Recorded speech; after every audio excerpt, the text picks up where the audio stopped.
Let's move to the Chicago Bulls, Dylan. They went into Boston on Sunday in Game 1 and stole that victory with a final score of 106-102. Jimmy Butler was the leading man once again for the Bulls. He scored 30 points, 23 of them coming in the second half, 15 in the fourth quarter.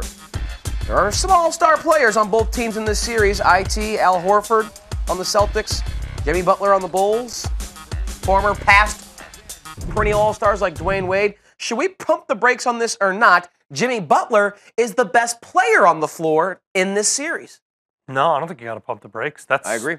I think that's fact. Yeah, I think it's full-blown fact. Objective fact. Yeah, that's not anything to do with Isaiah Thomas, who's a great, great player, and I know he's obviously going to be distracted during this series for obvious reasons and playing with a heavy heart, but even in the regular season and no matter what, I think there's few players in the league that can play on both ends of the floor like Jimmy Butler. I think you're looking at Kawhi Leonard, who's a little better than Jimmy Butler in my estimation, but not by much. Okay.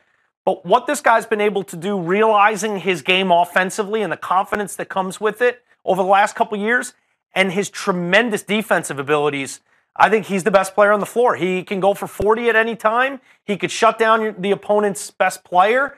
And he had a 10-0 run himself during this game that showed you when he gets hot, no one stops him, yet he can stop anyone. So for me, there's few series he wouldn't be the best player on the court, but in this one, I think he is. I agree with that. Butler was a beast today for the Chicago Bulls. And we saw a lot of great performances individually in the NBA on Sunday.